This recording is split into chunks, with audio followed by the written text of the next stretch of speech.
السلام عليكم. معكم هدي. aujourd'hui غنديرو الدرس الاول ديال الماده ديال اس في تي. نتمنى تعجبكم لا فيديو، ما تنساوش تدعمونا باللايك والابوني والجرس. ويلا نبداو. unité 1 phénomène géologique externe. هذا هو عباره عن التقديم ديال ماشي الدرس الاول فقط، وانما الوحده الاولى كامله. introduction. les roches sédimentaires se forment à la surface du terre selon 4 processus: l'érosion et l'altération superficielle du roche-mère qui produit des sédiments, le transport de ces particules par le cours d'eau, le vent ou la glace qui amène ces particules dans le milieu de dépôt fluviatif, glaciaire, littoral et lagune. Au cours de ce transport, ces particules subissent plusieurs changements dans leur caractère. La sédimentation, qui fait que ces particules se déposent dans un milieu donné sous forme de strates constituées de divers sédiments, comme le gravier, l'argile, le limon et le sable, en plus des fossiles.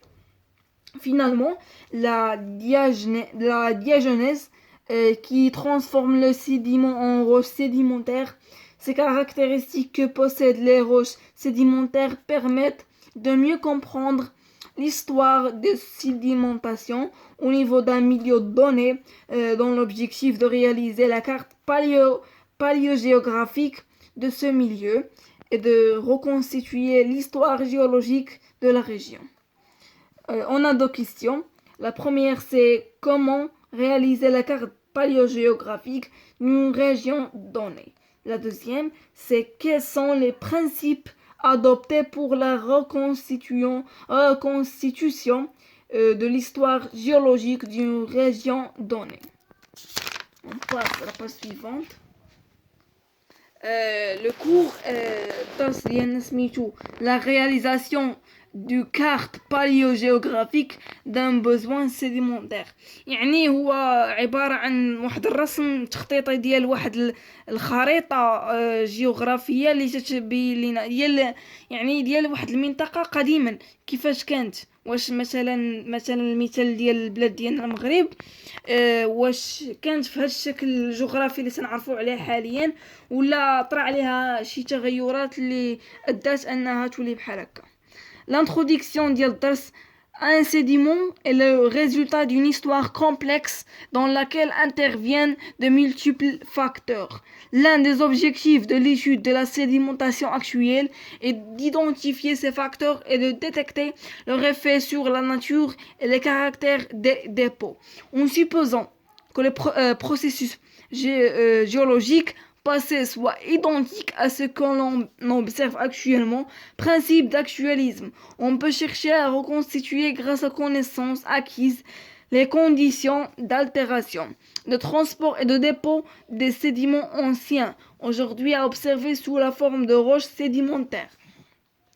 L'objet de la paléogéographie est la reconstitution théorique de la géographie passée des territoires et son évolution dans les roches et les fossiles peuvent conserver la trace. On a ici deux figures. La première, c'est-à-dire sédiment de grès à Iften, la médine de Sawira. Et la figure 2, c'est la sédimentation actuelle dans une rivière. On a deux questions encore. La première, quelles sont les propriétés des roches sédimentaires adoptées pour reconstituer les milieux sédimentaires? La deuxième, comment exploiter les propriétés de ces roches pour déterminer les conditions de dépôt et connaître la nature et les limites des anciens bassins sédimentaires. On a première activité 1, caractère et classification des sédiments dans quelques milieux de sédimentation. Nouvelle page. On a le milieu fluviatif est un milieu hétérogène. Elle est constituée de différents types de sédiments qu'on peut classer selon leur taille. On a les dunes sableuses, le Koutben Ramlia, sont formées par le sable, transportées par le vent. Les pentes faibles et celles qui exposent au vent. littoral, le milieu littoral, la nature des sédiments dépend essentiellement des apports détritiques et de la production biologique qui subissent l'action des vagues, du vent ainsi que les marées. Quelques sédiments sont caractéristiques de leur milieu comme le sable pour le dépôt éolien, mais ça peut que le même gravier dans deux milieux différents et donc la détermination du milieu de sédimentation nécessite d'autres critères. Remarque, les principaux facteurs qui sont responsables de variations du taille des sédiments sont les facteurs liés à l'agent du transport, comme la vitesse, durée de transport, facteurs liés aux sédiments, comme la nature du roche-mer et leur taille au moment. L'activité 2, c'est les figures sédimentaires. On peut distinguer les figures sédimentaires selon leur formation. Les rides sont des formes de dépôt observées dans le milieu sableux. On a les rides d'oscillation sont symétriques. Elles témoignent la présence d'un courant bidirectionnel. Les rides du courant sont asymétriques. Elles témoignent la présence d'un courant unidirectionnel. Les fonds de dessiccation sont des traces d'origine climatique dues à une augmentation de température. Il signifie que le milieu était aquatique. Les traces d'origine biologique, l'activité des êtres vivants, renseignent la nature du milieu de sédimentation. La présence de cette figure de sédimentation nous indique que le milieu était continental, le milieu de transport et le vent de plusieurs sens. On a ici un bilan, les figures sédimentaires, des traces liées à l'hydrodynamique, rides climatiques, fonds de dissection biologique fossiles. La signification pour les premiers symétriques, le courant est bidirectionnel. Pour les deuxièmes, le milieu était couvert de l'eau. Il y a longtemps, il a subi une forte augmentation de température. Et pour les troisièmes et les derniers, ça donne une idée sur paléo-environnement d'après le type de fossiles trouvés. On a ici un document 5, mode de transport des particules dans un courant, sont plusieurs. On a ici la suspension, le roulement, la saltation, le glissement et cette flèche, ça veut dire le courant. La réponse des questions du document. Dans le cours d'eau, les mouvements des sédiments sont variables dans le temps et dans l'espace. Pour un même écoulement liquide, ces mouvements dépendent de la taille et de la densité des particules. Il s'agit de plusieurs modes de transport observés. Transport par suspension. La charge en suspension est constituée par des matériaux dont la taille et la densité leur permettent, dans les conditions d'écoulement déterminées, de se déplacer sans toucher le fond du lit. Le transport en suspension est en général constitué de matériaux fine argile et colloïdes et quelquefois de limon.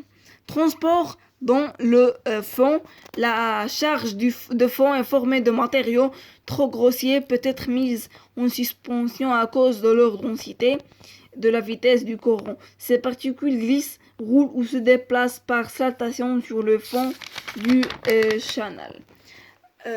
Analyse granulométrique du sable. On a ce document 6, c'est l'analyse granulométrique du sable. L'analyse granulométrique se fait par tamisage. اللي هو عملية الغربلة. Il consiste à étudier la distribution des différents grains d'un échantillon de sable sec, granulat, en fonction de diamètre. B. Représentation graphique des résultats. On a ici le document 7. C'est une représentation des résultats de l'analyse granulométrique. Il contient deux figures. La première, c'est l'histogramme et courbe de fréquence, celui-là. Et le deuxième, c'est le diagramme et courbe cumulative. Si la courbe de fréquence est unimodale, le sable est homogène. Si la courbe de fréquence est plurimodale, c'est comme celle-ci, il a deux sommets, et l'autre unimodal, c'est avec un seul sommet. Afin de caractériser le sable à analyser, on trace une courbe cumulative du poids de diverses fractions en additionnant successivement les fractions obtenues. La courbe des fréquences cumulées croissantes nous permet de retrouver les quartiles Q1 et Q2 et la médiane MT. هالشي اللي كاين بالنسبه لهذا الفيديو هذا. نتمنى ينال الاعجاب ديالكم، ونعاود نذكركم ما تنساوش اللايك والاشتراك، والى اللقاء.